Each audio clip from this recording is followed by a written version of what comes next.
Coucou. Et j'ai eu trop envie de trouver une idée pour m'occuper. Ouais, en fait, tout simplement parler de ce que j'ai lu, de ce que j'ai vu, un peu toutes les découvertes que j'ai pu faire récemment, des films, des musiques que j'ai pu découvrir.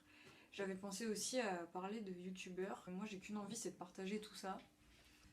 En plus, je suis la première à vouloir qu'on me donne des idées d'expo à voir. En plus, moi, c'est quelque chose que j'adore faire. Donc ouais, ce format, tous les mois, c'est parti. Je vais essayer d'être rapide quand même. Un livre que j'ai fini, donc c'est Le Bleu de Delphes,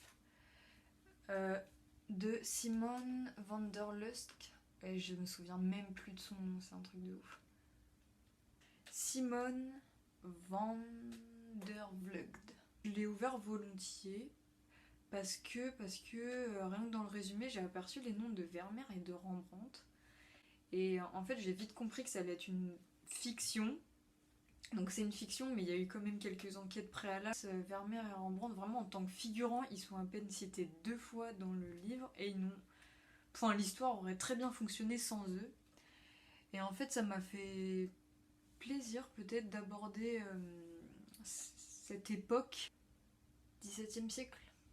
Roman historique retraçant le parcours d'une jeune femme exceptionnelle, au temps de Rembrandt et de Vermeer, à la mort mystérieuse de son mari, la jeune Catherine quitte sa campagne néerlandaise natale pour tenter sa chance à la ville. Ça a l'air un peu simplet comme ça, mais pourquoi pas. C'est vraiment la vie de cette femme qui a vraiment pas de chance et qui s'en sort plutôt très bien. Après, un livre que je suis en train de lire... Et que j'aurais pas forcément envie de ressortir dans un mois là, parce que je vais bientôt le finir je pense. C'est tout simplement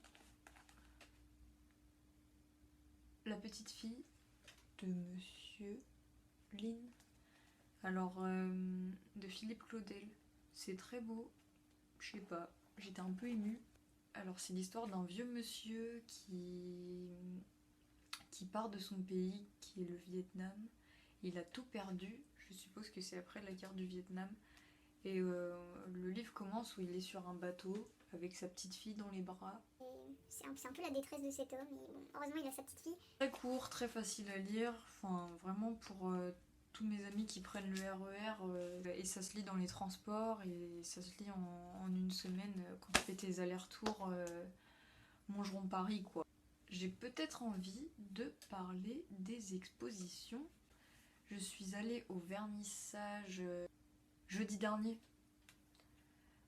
Faut savoir que les vernissages au Palais de Tokyo, ils sont gratuits. Il faut être à l'affût un peu des dates. Et après, on entre comme dans un moulin. C'est le soir, c'est une nocturne. Après, ouais, j'ai trop envie de le dire, mais le Palais de Tokyo, faut pas oublier qu'il ferme presque tous les jours à minuit en fait. Donc à chaque fois, moi je me pointe à 22h. Je fais mon expo de 22h à minuit, il y a personne. C'est géant et t'es dans un truc géant tout seul et tu profites. Alors il me semble bien que l'exposition centrale c'est Notre Monde Brûle. Franchement, par contre, bon, moi je suis allée au vernissage, j'étais KO, il y avait du monde. Je sais pas si je suis la meilleure porte-parole pour cette exposition. Mais j'ai vu mieux au Palais de Tokyo quand même. Vu au FRAC à Rouen. Donc en ce moment il y a un artiste... Alors ça j'ai adoré. En fait c'est un artiste portugais. C'est très froid. On a l'impression que tout est en métal. Que toutes les pièces sont en métal. Et il suffit de comprendre très rapidement que non, c'est que du papier entièrement colorié à la mine de plomb. Et du coup, il décline ça carrément sous toutes ses formes. Donc là, pareil, je vais essayer de montrer des photos, mais on dirait grave du métal. Et enfin, voilà quoi, le coup de théâtre, c'est ça. Et après, dernière expo, c'est ça. C'est le supermarché des images. Donc en fait, j'ai gardé le petit fascicule. C'était au jeu de paume.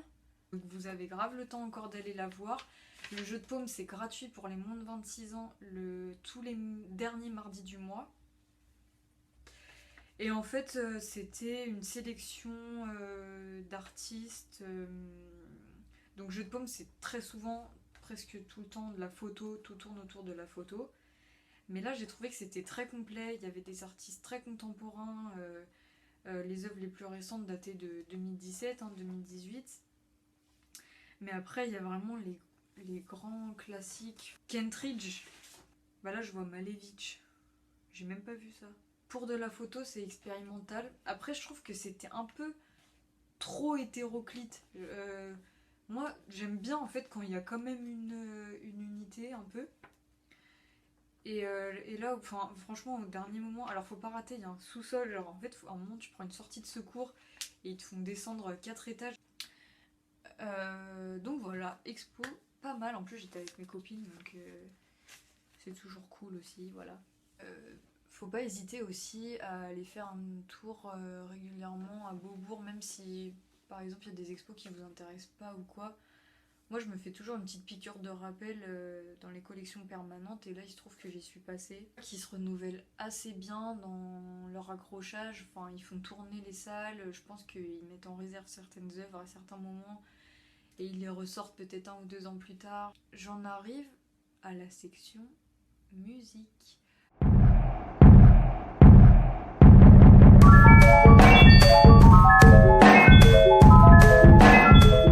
C'est un ami de ma classe aux Beaux-Arts qui me l'a fait découvrir parce qu'il l'a utilisé pour une de ses vidéos. Et ouais, j'adore, c'est frais, c'est mignon, c'est sorti en 2017.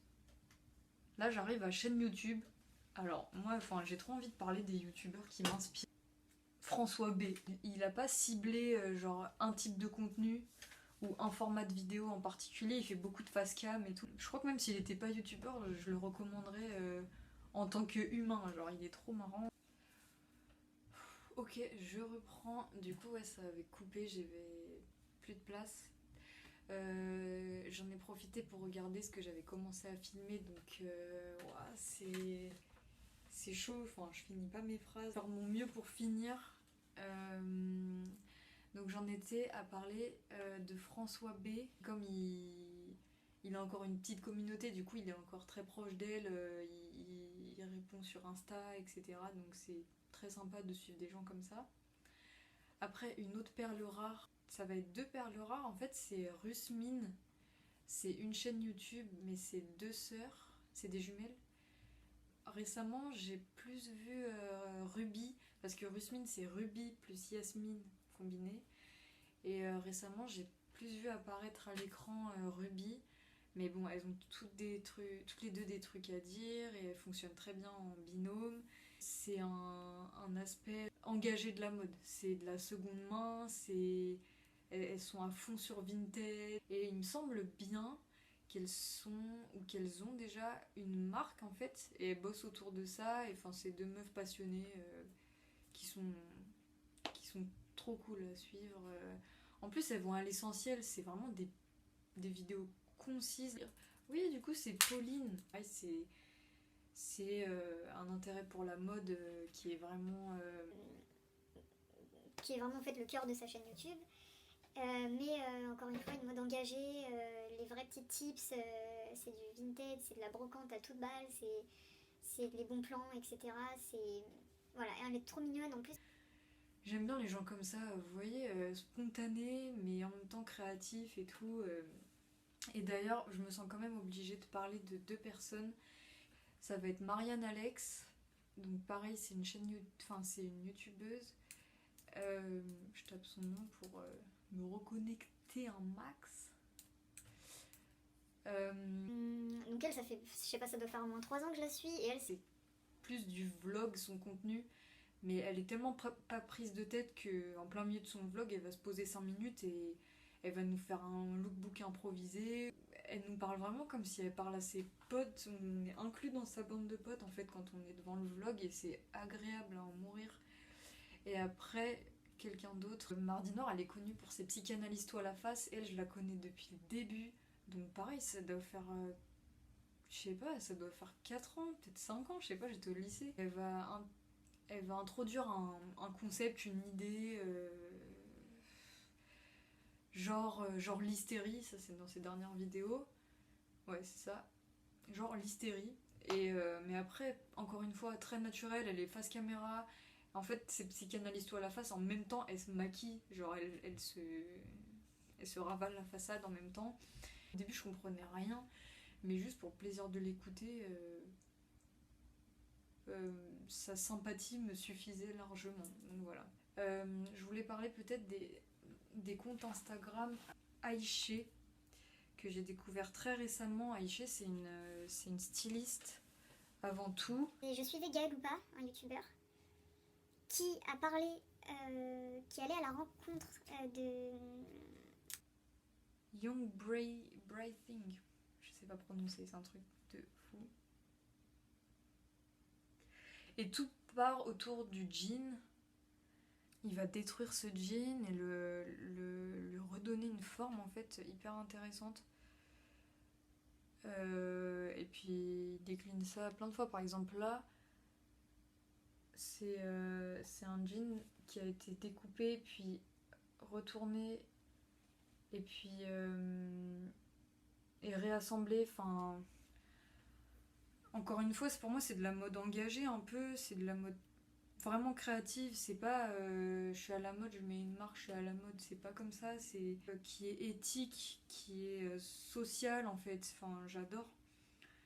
Et par ce biais-là, bah, naturellement, tu tombes très vite sur son profil, Aïché, qui est la co-créatrice de ce concept. Je crois qu'il refuse encore de dire marque parce qu'il n'y a rien qui est vraiment à vendre ou quoi, il me semble.